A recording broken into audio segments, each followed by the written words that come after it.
आज मैं आपके साथ शेयर करूंगी पानी से आइसक्रीम बनाने का अनोखा तरीका। ना दूध का झंझट, ना ही क्रीम का झमेला। गर्मियों के सख्त मौसम में आसानी से बनने वाली ये रेसिपी बहुत ही सस्ती पड़ती है। मार्केट से महंगी आइसक्रीमें छोड़ें और गर्मी लू भगाने के लिए ये मज़ेदार सी आइसक्रीम घर में हर कोई बना सकता है, क्योंकि पानी तो सभी के घर में मौजूद होता है। बिस्मिल्लाहिर्रहमानिर्रहीम, अस्सलाम वालेकुम and welcome back to my YouTube channel.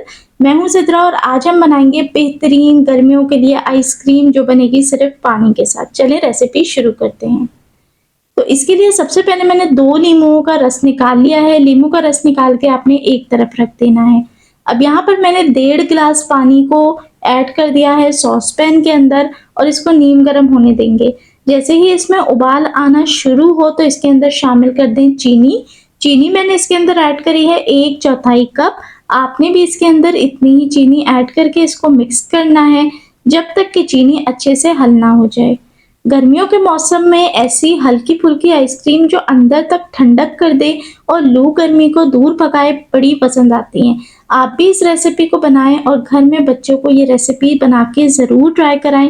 इंशाल्लाह गर्मी भी ख़त्म होगी और बच्चे भी खुश हो जाएंगे। चलें जी, अब इसके अंदर जायके के लिए शामिल करेंगे 1 चुटकी काली मिर्च का पाउडर, 1/4 चम्मच काला नमक। अब आपने अच्छे से मिक्स करना है और जो नींबुओं का रस निकाल के रखा था वो इसके अंदर शामिल कर दें। याद रहे आपने 2 नींबू से ज़्यादा का रस नहीं लेना और अगर बहुत रसीला नींबू है तो फिर 1 बड़ा नींबू भी काफ़ी होगा।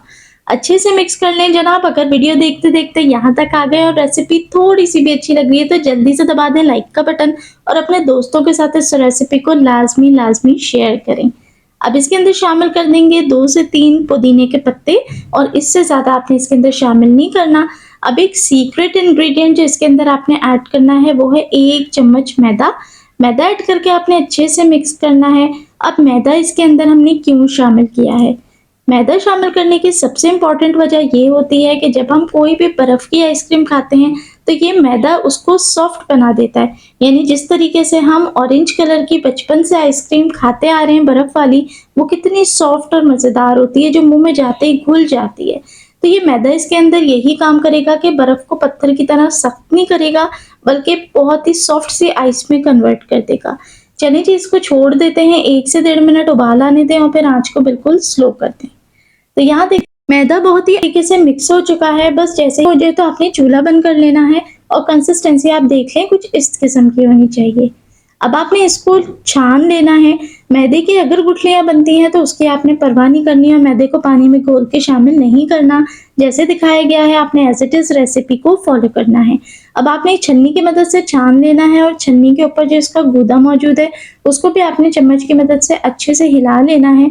और कुछ जो मैदे का पीसेस होते हैं वो छन्नी के नीचे वाले हिस्से पे चिपक जाते हैं, वो छना हुआ हिस्सा होता है, इसलिए उस गूदे को आप निकाल कर इस तरीके से आइसक्रीम के अंदर शामिल कर दें। यकीन करें ये नींबू पानी के फ्लेवर वाली जो पॉप्सिकल है इंतहाई मज़ेदार और बेहतरीन खट्टे मीठे फ्लेवर की बनके तैयार होती है। गर्मियों के मौसम में वैसे भी नींबू पानी, शिकंजीन जिसे हम कहते हैं, वो ज़्यादा से ज़्यादा इस्तेमाल करना चाहिए। इससे जितना भी पसीना निकलता है सारे इलेक्ट्रोलाइट की रिकवरी हो जाती है और आपके बदन के अंदर एनर्जी तरोताज़ा रहती है। साथ ही साथ आपको हीट स्ट्रोक का खतरा भी नहीं रहता। चलें जी, अब आपने इसको पेप्सिकल के मोल्ड में अच्छे से फिल कर लेना है और इसमें स्टिक लगा के इसे फ्रीज कर दें। तो ओवरनाइट फ्रीज करने के बाद आप देख सकते हैं माशाल्लाह अल्हम्दुलिल्लाह पानी के साथ हमने बेहतरीन आइसक्रीम बना के तैयार की है। अगर रेसिपी अच्छी लगी हो तो एक प्यारा सा कमेंट करके ज़रूर बताइए और जल्दी से कर लें चैनल को सब्सक्राइब। देखने वाले सभी लोगों का बेहद शुक्रिया।